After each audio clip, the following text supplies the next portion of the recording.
Une ténébreuse affaire. Les origines de la psychanalyse en Belgique. Je vais d'abord vous présenter trois notices biographiques qui auraient dû paraître dans le dictionnaire biographique du mouvement psychanalytique 1885-1939 sous la direction de Jackie Chemouni à Malakoff aux éditions Solin et qui n'ont jamais été publiées. Raison pour laquelle je crois utile de garder pour la mémoire et la postérité les textes suivants. Maurice Dugautier est né à Leuze, dans la province de Hainaut, en Belgique, le 11 novembre 1893. Il est décédé à Bruxelles le 10 août 1960. D'origine française, sa famille est plutôt modeste. Son père travaille comme représentant dans l'industrie textile. L'enfance de Maurice Dugautier se passe à Bruxelles. Il entreprend ensuite des études secondaires techniques et se spécialise dans l'électricité. Pendant la Première Guerre mondiale, soldat dans l'armée belge, il est retranché derrière l'Isère. Il est gazé, ce qui lui vaut des problèmes gastriques pour le restant de ses jours.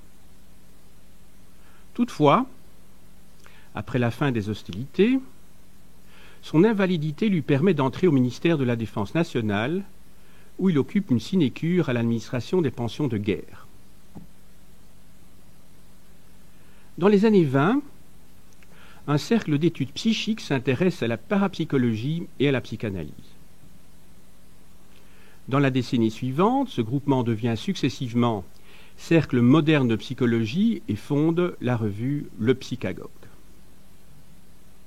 Puis, Cercle moderne de psychologie et de sexologie, Société belge de psychanalyse et enfin, Société d'études psychanalytiques. Parmi les animateurs du groupe, on trouve Maurice Dugautier, qui fait devant ses collègues plusieurs conférences. En 1933, à l'occasion de l'une d'entre elles, il rencontre Fernand Lechat, que nous verrons tout à l'heure. Cet événement marque le point de départ de l'ouverture psychanalytique en Belgique. Car vers 1935, les deux nouveaux amis et Camille Ledoux, la seconde épouse de Fernand Lechat, commencent une analyse avec le médecin viennois Hoffmann. Le séjour de ce didacticien en Belgique, qui était l'élève de Federn, leur est signalé par Pichon, alors président de la Société psychanalytique de Paris. Précisément, c'est en 1935 qu'Hoffmann publie un article sur la projection et le développement du moi dans l'Internationale Zeitschrift für Psychoanalyse. D'origine juive, il fuit l'Autriche et les persécutions nazies. Il s'établit d'abord à Anvers, puis s'installe à Bruxelles. Après avoir été interné dans des camps de concentration, il meurt de la tuberculose à la fin de la Seconde Guerre mondiale. Quant à Maurice Dugautier, il entreprend à Paris, dès 1936, des contrôles chez Marie Bonaparte et John Lebas. Et en 1940, les analyses des trois Belges, étant terminées, sont reconnues officieusement par la Société psychanalytique de Paris. Pendant la guerre, Maurice Dugautier exerce sa profession dans des conditions tant morales que financières difficiles. Des périodiques contrôlés par l'occupant le dénoncent pour pratique illégale de la médecine. Ainsi, le Pays réel, l'organe rexiste de Léon Degrelle, l'accuse d'être un adepte d'une science juive. En 1946, Maurice Dugautier devient membre associé de la Société psychanalytique de Paris, en présentant un court travail, grâce à la caution que lui apportent Fernand Lechat et Marie Bonaparte. À partir de ce moment, il peut, à son tour, entreprendre des analyses didactiques de jeunes candidats et superviser des cas. C'est ainsi qu'en décembre de la même année est fondée l'Association des psychanalystes de Belgique, avec le parrainage de la princesse Bonaparte et les encouragements d'Ernest Jones, président de l'Association internationale de psychanalyse. Maurice Dugautier est lui-même président de l'Association des psychanalystes de Belgique, de décembre 1946 à janvier 1958. Mais le véritable animateur en est Fernand Lechat. À partir de 1958, Maurice Dugautier n'exerce plus de fonction effective au sein de l'association. En janvier 1960, il est bien nommé président d'honneur de la nouvelle Société belge de psychanalyse. Mais, à cette date, il est déjà évincé de la direction réelle par la seconde génération de psychanalystes belges. Sans doute, dans un premier temps, Maurice Dugautier, Fernand Lechat et Camille Ledoux rencontrent-ils des résistances à leur pratique de la psychanalyse tant dans les cercles académiques et médicaux que dans les milieux ecclésiastiques. Mais, plus tard, c'est au sein même de l'Association des psychanalystes de Belgique qu'ils doivent faire face à des oppositions à la Laion-Analyse. Plusieurs psychiatres manifestent une attitude agressive et désobligeante vis-à-vis des trois fondateurs de l'Association des psychanalystes de Belgique, qui ne sont pas universitaires et encore moins médecins. Le 10 août 1960, Maurice Dugautier meurt d'une thrombose au cerveau en conduisant sa voiture. Dans la mesure où il écrivit peu, le rôle de Maurice Dugautier sur le plan international fut à peu près nul.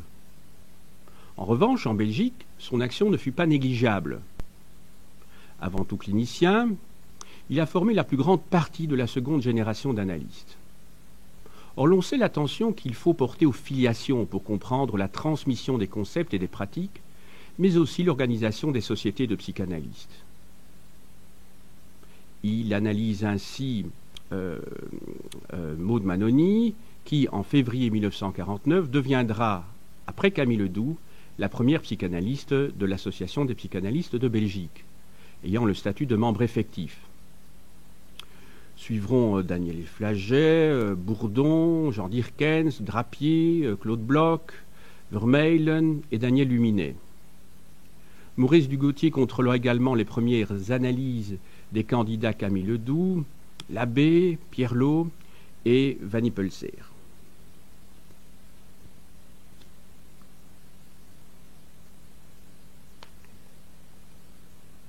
Biographie de Fernand Lechat. Né en 1895 à Mont-sur-Marchienne, province de Hainaut en Belgique, et décédé à Bruxelles en 1959. Élevé dans une famille de la classe moyenne qu'il destine à la prêtrise, Fernand Lechat fait ses études secondaires dans un collège catholique de Mons, puis à l'école des cadets à Ath. Pendant la Première Guerre mondiale, il est volontaire à la force aérienne. Blessé au poumon, il reste invalide jusqu'à la fin de sa vie. Il se lance ensuite dans les assurances, mais sa vocation n'est pas encore découverte. En 1926, il se marie, en deuxième noces, avec Camille Ledoux, qui deviendra la première psychanalyste en Belgique. Dans les années 30, ne possédant pas de diplôme universitaire, il suit les cours d'une école d'ergologie et passe un graduat à l'Institut des hautes études de Bruxelles. Une date cruciale dans le destin de Fernand Lechat, 1933. Cette même année, il fait la connaissance de Maurice Dugautier lors d'une conférence de ce dernier sur la parapsychologie. Vers 1935, après consultation de Pichon, qui préside alors la Société psychanalytique de Paris, Fernand Lechat entreprend une analyse avec un didacticien viennois, Hoffmann. Cette thérapie prend fin en 1940. En fait, 4 ans plus tôt, à Paris, John Lebas et Marie Bonaparte supervisent déjà des analyses de Fernand Lechat. Et, dès cette époque, cette fois à Bruxelles, des médecins homéopathes lui envoient des patients. Pendant la Seconde Guerre mondiale, les relations avec la Société psychanalytique de Paris sont interrompues. Parallèlement à ses activités d'analyste, Fernand Lechat poursuit des travaux dans le domaine des techniques projectives et compose des tests de couleurs. Juste après la guerre, il présente à la Société psychanalytique de Paris un mémoire sur l'angoisse de la mort. Il reçoit le titre de membre associé. C'est ainsi qu'à partir de 1946, il peut, à son tour, entreprendre des analyses didactiques et superviser des cas. La même année, en décembre, l'Association des psychanalystes de Belgique voit le jour. À sa tête se trouve Maurice Dugautier, Camille Ledoux et bien sûr Fernand Lechat. Parrainée par Marie Bonaparte, la nouvelle société est reconnue en août 1949 par l'Association internationale de psychanalyse au 16e Congrès international de Zurich. En mai 1948, l'Association des psychanalystes de Belgique organise à Bruxelles, sous l'égide de la Société psychanalytique de Paris, la 11e conférence des psychanalystes de langue française, qui est consacrée au thème de l'agressivité. De décembre 1946 à janvier 1958, Fernand Lechat est vice-président de l'Association des psychanalystes de Belgique, et à la suite de la démission de Maurice Dugautier, il en assume la présidence du début de 1958 à l'été de 1959. C'est donc à nouveau grâce à sa collaboration que se tient à Bruxelles le 20e congrès des psychanalystes de langue romane, qui accueille plus de 150 participants, donc en février 1958. Cette fois, le sujet choisi est le délire. Il est à noter que dès 1954, le comité directeur du congrès de psychanalyse de langue romane, jusqu'alors composé exclusivement de membres de la Société psychanalytique de Paris, s'est ouvert aux représentants des sociétés psychanalytiques belges, italiennes et suisses. À partir de 1947, jusqu'à sa mort, Fernand Lechat partage son emploi du temps avec sa pratique privée, à l'écoute de ses analysants, la rédaction d'articles, ses conférences et la direction de séminaires de l'Association des psychanalystes de Belgique. Des trois formateurs, il est le plus actif. On peut dire qu'il est l'âme de l'Association des psychanalystes de Belgique.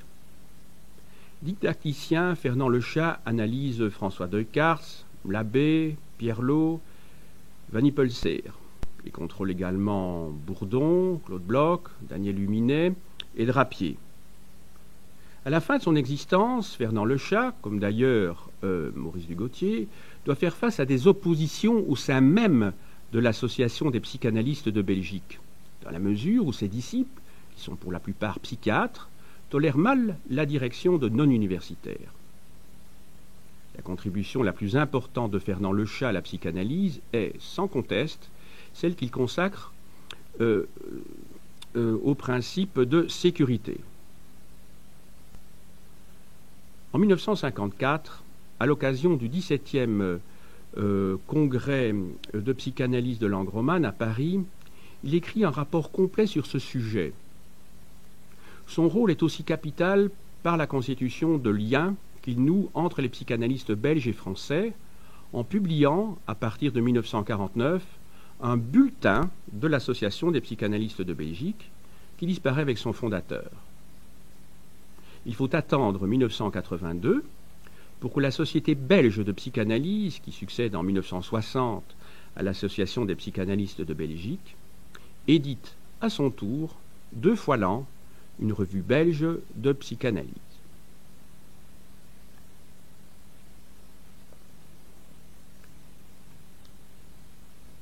Biographie de Camille Ledoux, né à Bruxelles en 1899 et décédé dans la même ville en 1885.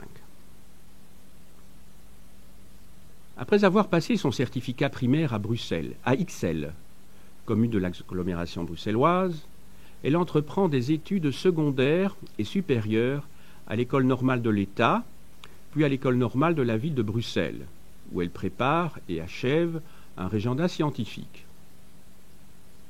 En 1926, l'année même de la naissance de la Société psychanalytique de Paris, Camille Ledoux épouse Fernand Lechat. Cet événement, qui concerne sa vie privée, est également d'importance pour son avenir professionnel.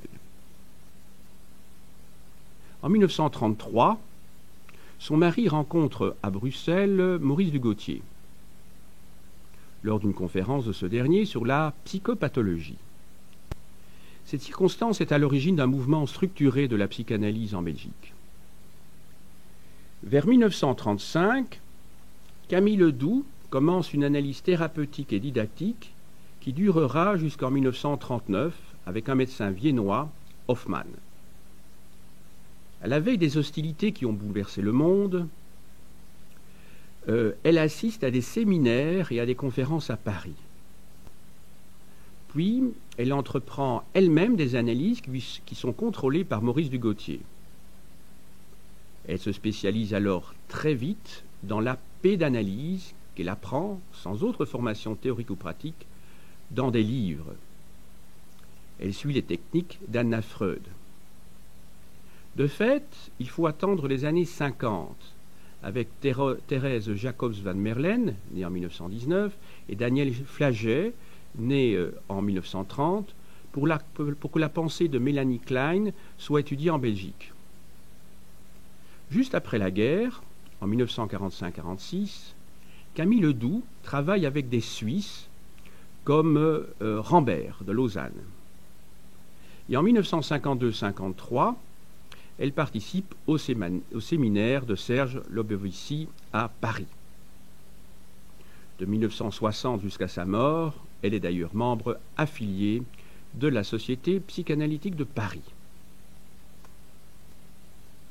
Le 24 décembre 1946 naît l'Association des psychanalystes de Belgique, dont elle est, avec Maurice Dugautier et Fernand Lechat, cofondatrice.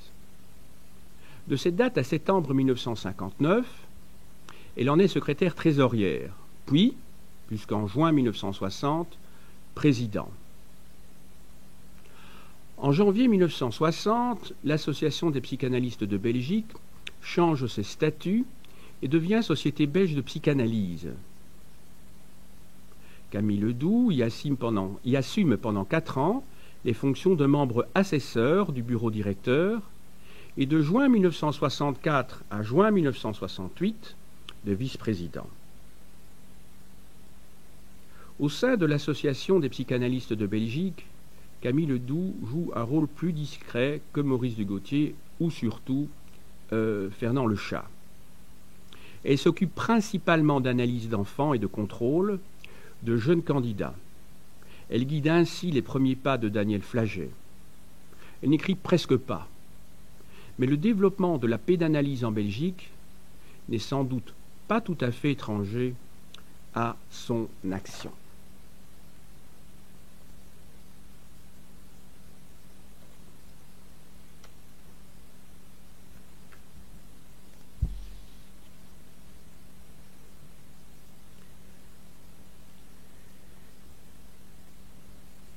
La honte des origines des 2 premières générations de psychanalystes en Belgique.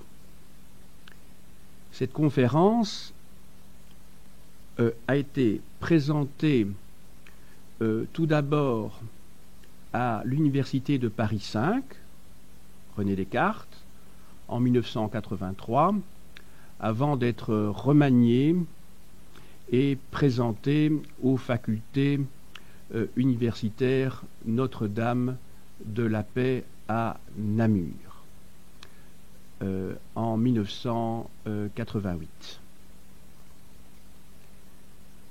Il s'agit ici d'un résumé de cette conférence. L'Association des psychanalystes de Belgique est fondée en décembre 1946 par Maurice Dugautier, qui vit de 1893 à 1960. Fernand Lechat, qui vit de 1895 à 1959, et Camille Ledoux, qui vit, quant à elle, de 1899 à 1985. Ceux-ci n'ont pas bénéficié dans leur jeunesse d'une formation universitaire, ni suivi, dans les années 30 et 40, un cursus analytique orthodoxe. Leur succède une horde, au sens de Totem et Tabou, de consoeurs. En janvier 1960, l'Association des psychanalystes de Belgique est rebaptisée Société belge de psychanalyse. Basé sur un système matriarcal, ce nouveau groupe est principalement composé de psychiatres issus de l'Université de Bruxelles. Vécu comme une maladie infantile, les débuts de la psychanalyse en Belgique sont entachés d'opprobre. C'est ainsi que, sous le couvert de justification déontologique, un récit des origines a été élaboré et monopolisé par les dirigeants de la Société belge de psychanalyse.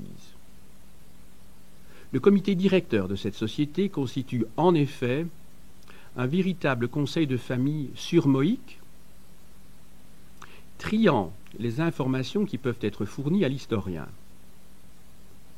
Lors d'entretiens avec plusieurs membres de ce directoire, j'ai décelé une série de rationalisations, de rétroductions, de clivages entre les bons pères de la Société psychanalytique de Paris et les mauvais parents de l'Association des psychanalystes de Belgique.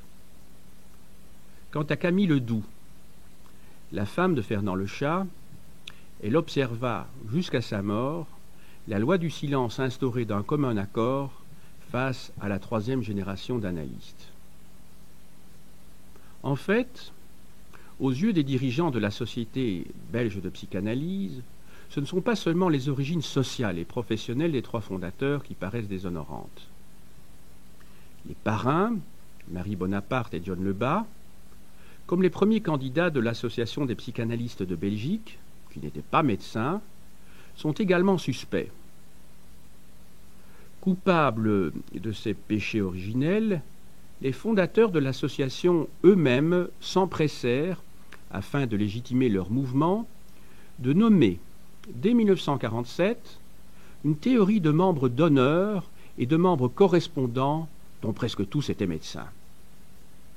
Dès lors, pour dorer le blason peu glorieux de la psychanalyse en Belgique et panser la blessure narcissique originaire, la vieille garde de la Société belge de psychanalyse a construit une légende visant à donner à la société ses lettres de noblesse.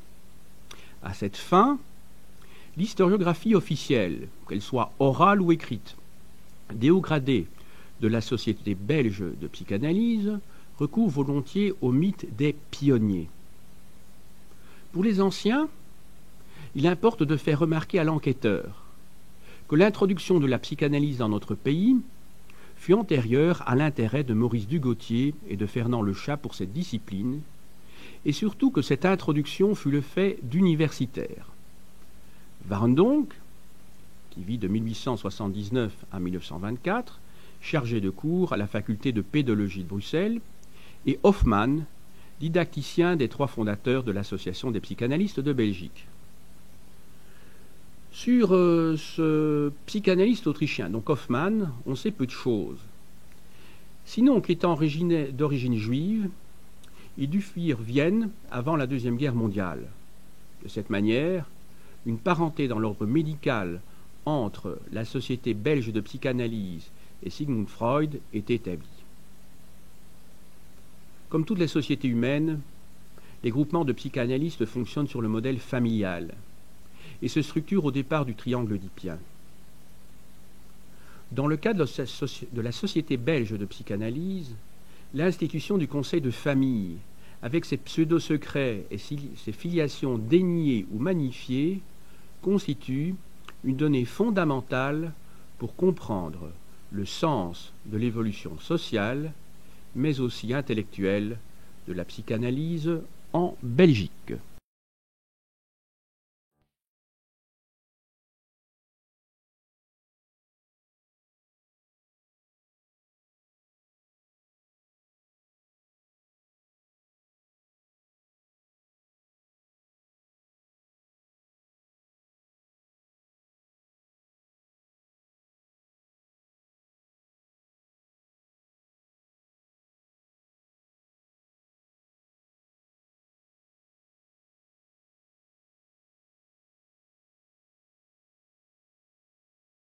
Voici quelques lectures critiques qui ont été publiées sous forme de compte-rendu dans diverses revues. Tout d'abord dans l'Évolution psychiatrique à Paris, ensuite dans la revue belge de philologie et d'histoire à Bruxelles, et enfin dans les archives internationales d'histoire des sciences, publiées par l'Istituto della Enciclopedia Italiana à Rome.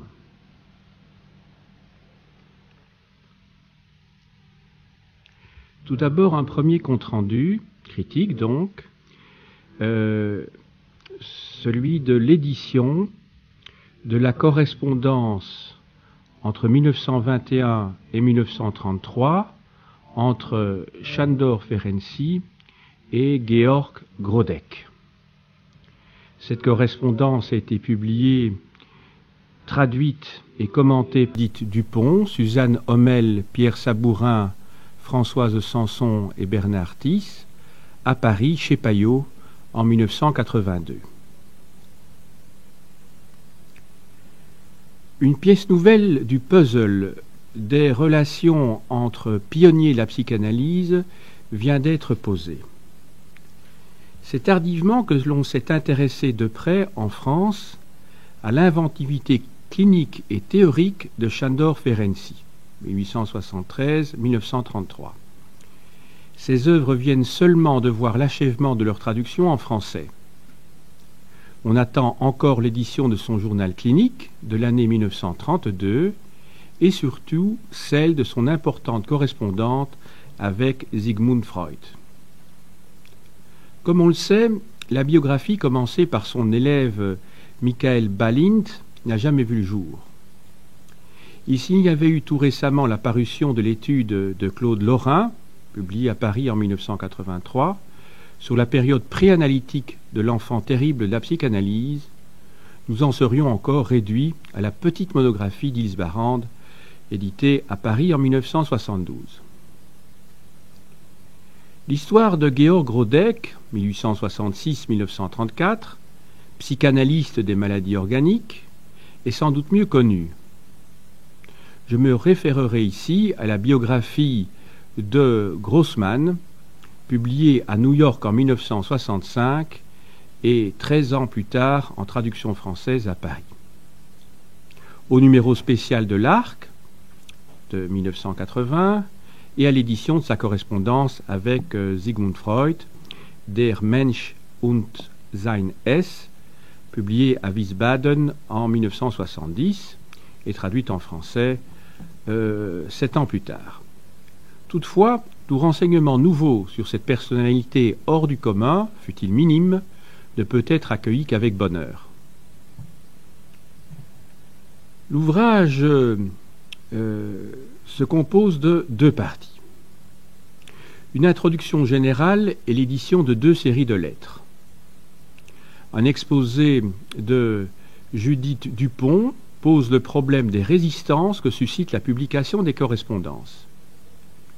Il souligne ensuite les convergences, originalité dans le mouvement analytique, et les divergences, milieux sociaux et culturels, existant entre Sándor Ferenczi et Georg Grodek. Et se termine enfin par une courte biographie de Sándor Ferenczi. Cet exposé est suivi d'une chronologie de la vie de Georg Grodek, due à Bernard Thys. L'échange de lettres couvre 12 ans, d'août 1921 à mars 1933, et ne sera interrompu que par la mort de Sándor Ferenczi. Il faut préciser d'emblée que 38 lettres du psychanalyste hongrois sont reproduites, mais seulement 3 du psychosomaticien allemand. Sur l'hypothèse de la destruction des lettres de Grodek, il faut voir le numéro 1 aux pages 49 et 50. Que nous apprend cette correspondance ? Finalement, peu de choses. Elle confirme pour l'essentiel ce que l'on savait déjà de la personnalité attachante de Sándor Ferenczi. Ce dernier parle aussi bien de ses intuitions scientifiques que de sa vie privée et fréquemment de ses ennuis financiers. Les traits qui caractérisent Georg Grodeck dans ses quelques missives sont la conviction d'être très original et la défense farouche de ses découvertes. Apparaissent enfin une amitié et une complicité étroite entre les deux hommes et des précisions utiles sur les rapports que l'un et l'autre entretenaient avec Sigmund Freud. À titre documentaire, afin de connaître de l'intérieur l'atmosphère qui régnait au sanatorium de Georg Grodeck, les éditeurs du volume ont cru bon d'ajouter des extraits de 33 lettres adressées par Frédéric Kovács pendant une première cure à Baden-Baden en janvier et février 1927 à sa femme Wilma, analyste et élève de Ferenczi.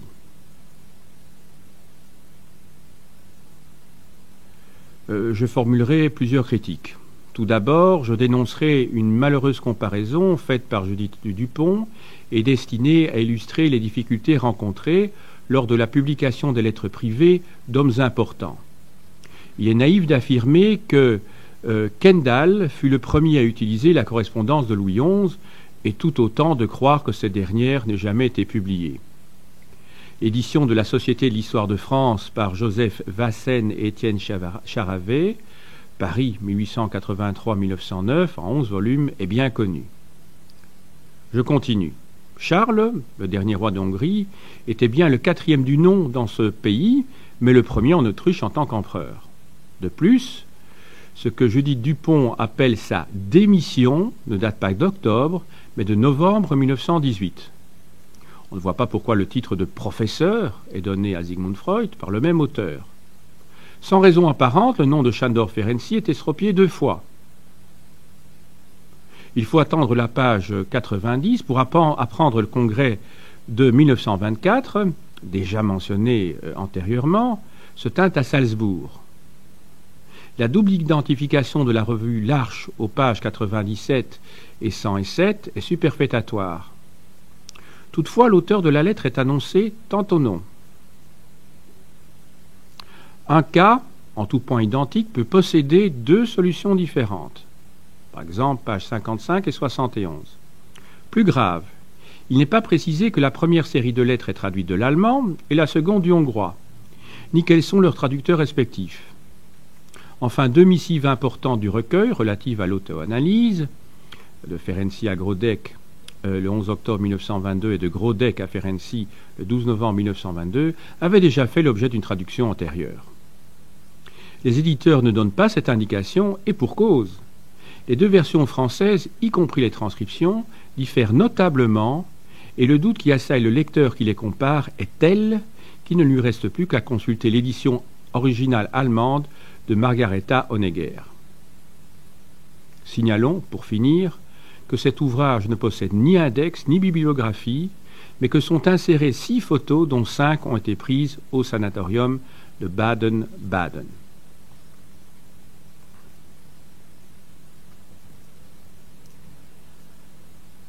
Voici maintenant le compte-rendu critique de l'ouvrage de Hanna Segal, Mélanie Klein, Développement d'une pensée, qui est traduit de l'anglais par Jacques Goldberg et Geneviève Petit, et publié à Paris aux Presses universitaires de France en 1982, dans la collection Bibliothèque de psychanalyse.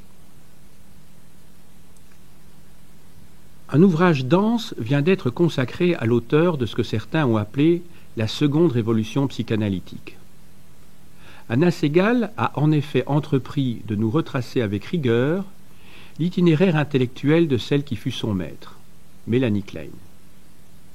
Après avoir exposé les quelques rudiments de la théorie freudienne nécessaires à la compréhension de son propos, Hanna Segal décrit rapidement ce qu'elle nomme les premières années, en fait la première moitié de la vie de Mélanie Klein. Bien que née à Vienne en 1882 dans un milieu médical juif, et y ayant vécu plus de 20 ans, ce n'est pas dans cette ville qu'elle découvrit la pensée de Sigmund Freud. 3 rencontres décideront de l'orientation de sa carrière. Elle se fixe à Budapest en 1910 et s'y fait bientôt analyser par Sándor Ferenczi, auquel elle empruntera le concept d'introjection. En 1921, elle se rend à Berlin où elle reçoit les encouragements de Karl Abraham pour ses premiers travaux. C'est lui qui lui montre l'importance de la phase orale dans le développement de l'enfant et il fait une tranche d'analyse. Enfin, Ernest Jones, impressionné par le caractère novateur de sa démarche, la technique du jeu, l'incite à venir en Angleterre où elle s'établira définitivement en 1926. Dès 1923, ses principes et sa technique concernant l'analyse des enfants sont entièrement élaborés. Alors que, pour Sigmund Freud, la névrose infantile est engendrée par le complexe d'Édipe et la peur de la castration, pour Mélanie Klein, au contraire, l'angoisse de base est reliée au stade oral et anal et à la toute première relation au corps de la mère.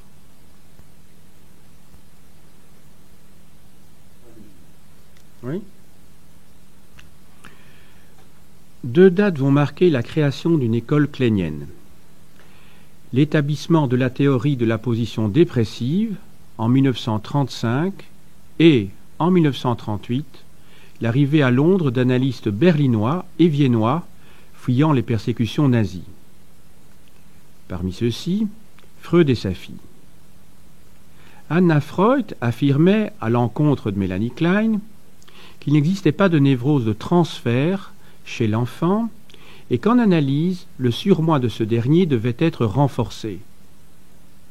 Ces points de vue antagonistes décidèrent Ernest Jones, alors président de la Société britannique de psychanalyse, à organiser une série de 11 débats sur les points litigieux entre janvier 1943 et mai 1944.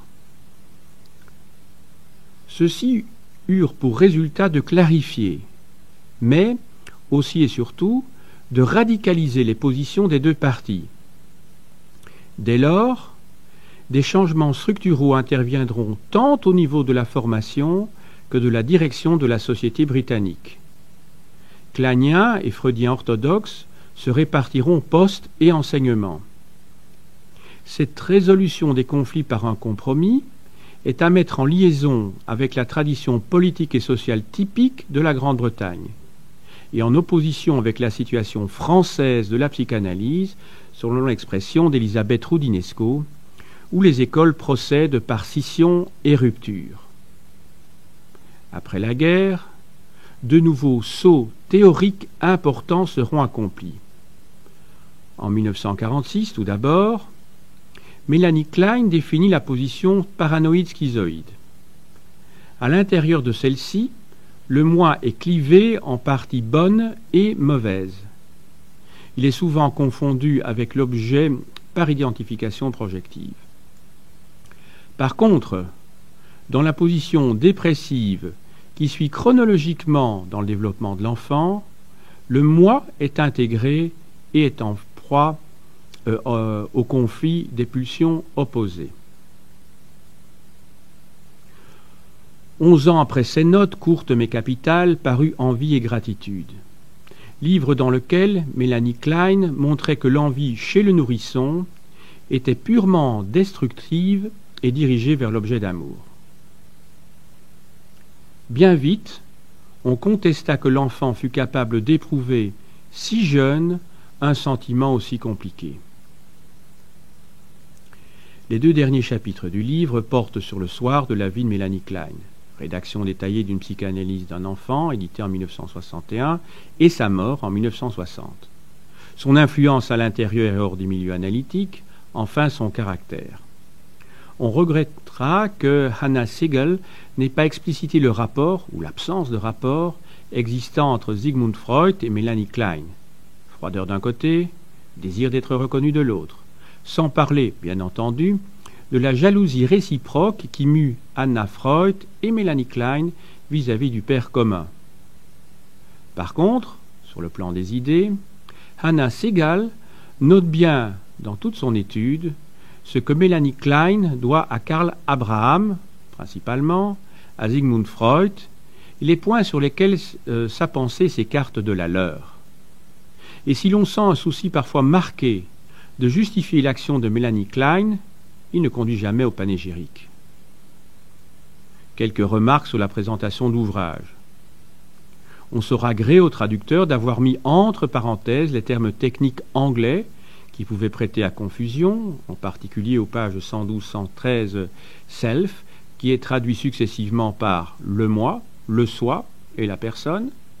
Mais on ne voit pas très bien quels principes ont présidé à l'élaboration de la bibliographie, qui est parfois imprécise quant aux dates d'édition des ouvrages. Une liste des écrits de Mélanie Klein, dans l'ordre chronologique des publications originales, la suit et rend compte utilement d'une œuvre qui est presque entièrement traduite en français.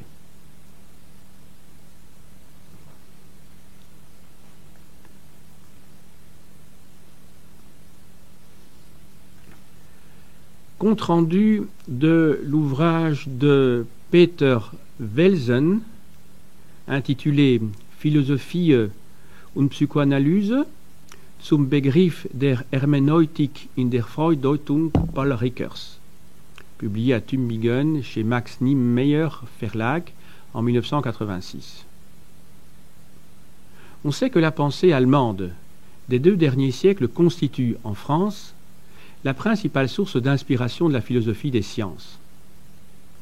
On pense bien sûr à Hegel, Husserl et Heidegger, mais aussi aux maîtres du soupçon, Marx, Nietzsche et Freud.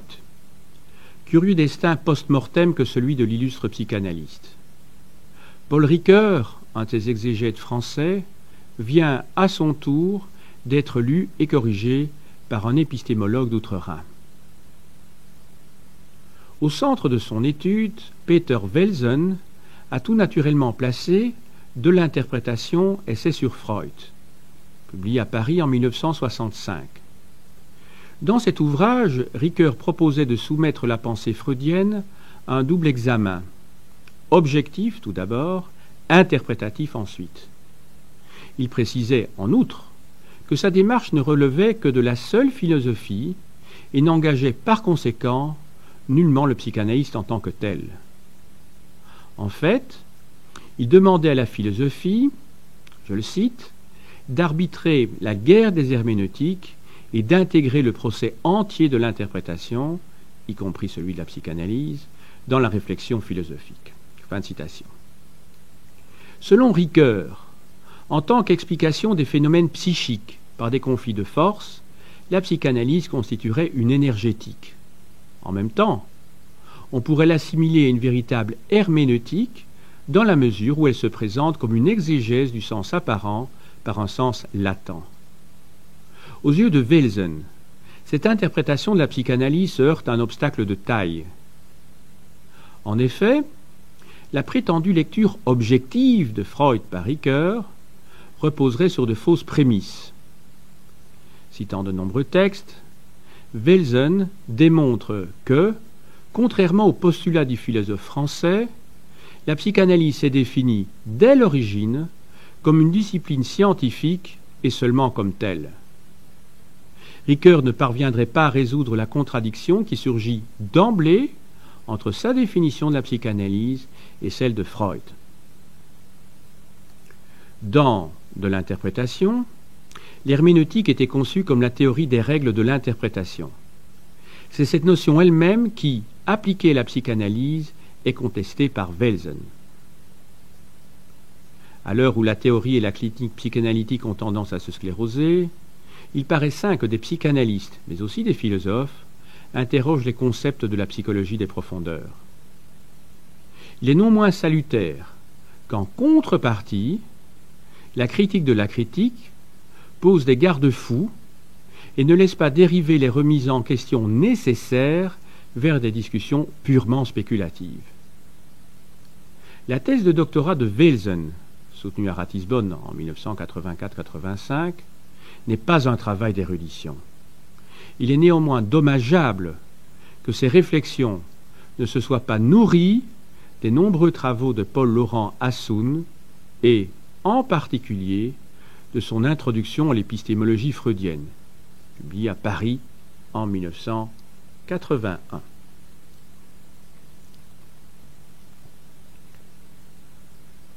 Compte-rendu de l'ouvrage de Roger Neiger, intitulé Jakob Wirsch, Leben und Werk, publié à Aarau, Frankfurt am Main et Salzbourg, chez Verlag Sauerländer en 1985. Je précise que Jakob Wirsch a vécu de 1892 à 1980. La thèse de médecine de Neiger a été présentée à l'université de Zurich. Elle observe les règles d'un genre un peu désuet, mais qui garde des avantages. Un plan strictement chronologique est adopté pour l'exposé biographique. Suivent un résumé des principaux travaux scientifiques du savant étudié et une bibliographie complète de ses œuvres. Fils d'un médecin de campagne, Jakob Wirsch naît en 1892 à Stans en Suisse, canton de Nidwald. De 1913 à 1919, il poursuit des études de médecine à Zurich et peu après, en 1920, il entre comme assistant dans le célèbre hôpital du Burgosli. C'est là qu'il reçoit, sur le terrain, sa formation en psychiatrie auprès d'un maître prestigieux, Bleuler. En 1910 et 1911, celui-ci a forgé deux néologismes, ambivalence et schizophrénie, qui s'imposent rapidement dans la langue des spécialistes. Carl Gustav Jung avait précédé Wirsch dans cet établissement de Zurich qui fut le premier lieu médical hors d'Autriche à accueillir favorablement les idées de Sigmund Freud. Ce n'est pourtant pas dans la voie tracée par le fondateur de la psychanalyse que Wirsch se dirigera. Psychopathologiste, il mènera l'essentiel de ses recherches dans le domaine de la schizophrénie en leur donnant une orientation phénoménologique. Après ce stage d'1 an et demi, il devient assistant dans une clinique chirurgicale privée à Lucerne et en 1922-23, en partie pour compléter sa formation, il effectue des voyages à Paris et à Londres. Sa carrière professionnelle ne débute véritablement qu'en 1923 à Saint-Urban, clinique rurale du canton de Lucerne, où, successivement, il est désigné médecin en chef et directeur. Mais la plus grande période de sa vie le verra chef de service à l'hôpital universitaire Waldau à Berne, entre 1934 et 1952. Avant la Deuxième Guerre mondiale, il y poursuit des recherches sur le rapport affectif avec les schizophrènes, les hallucinations, les formes simples et paranoïdes de la schizophrénie, ses crises aiguës et chroniques, les troubles de la conscience et la distinction entre les dérangements organico-épileptiques, maniaco-dépressifs et psychopathiques. En 1945, il est élu professeur extraordinaire de psychiatrie médico-légale et l'année suivante paraît la première édition de sa Gerichtliche Psychiatrie qu'il reverra en 1955. Suivront d'autres ouvrages importants, Die Person des Schizophrenen, 1949, Zur Geschichte und Deutung der endogenen Psychosen, 1956, Gesellschaft, Kultur und psychischen Störung, 1960, et enfin Psychiatrie als offene Wissenschaft, 1969. En 1952, il retourne dans sa ville natale de Stans où il ouvre un cabinet privé. Jusqu'à la fin de sa vie, il exerce les professions de psychiatre et d'expert près les tribunaux, tout en poursuivant une activité d'écrivain. Ses livres et articles dans le domaine de la littérature, de la biographie, de l'histoire locale et du folklore ont rempli en effet une bonne partie de son existence, comme en témoignent 366 titres sur les 702 que comprend sa bibliographie. À la suite d'un arrêt du cœur, Wirsch s'éteint à Berne en 1980. Compte rendu de l'ouvrage de Helmut Wagner avec Ilya Schreber, intitulé A Bergsonian Bridge to Phenomenological Psychology, publié à Washington par le Centre de recherche avancée dans le domaine de la phénoménologie et par les presses de l'Université d'Amérique en 1984. Aux États-Unis, selon Wagner, un trait fâcheux caractérise les philosophes des sciences: l'absence totale de perspective historique dans l'étude des travaux de leurs prédécesseurs. De fait, dans l'intention manifeste d'édifier un système logique, certains chercheurs rassemblent trop souvent des fragments disparates d'œuvres qui appartiennent à des périodes diverses de la vie d'un auteur. Consacré à la première phase de l'existence de Schütz, qui vit de 1899 à 1959, la monographie de Wagner réagit évidemment contre cette attitude.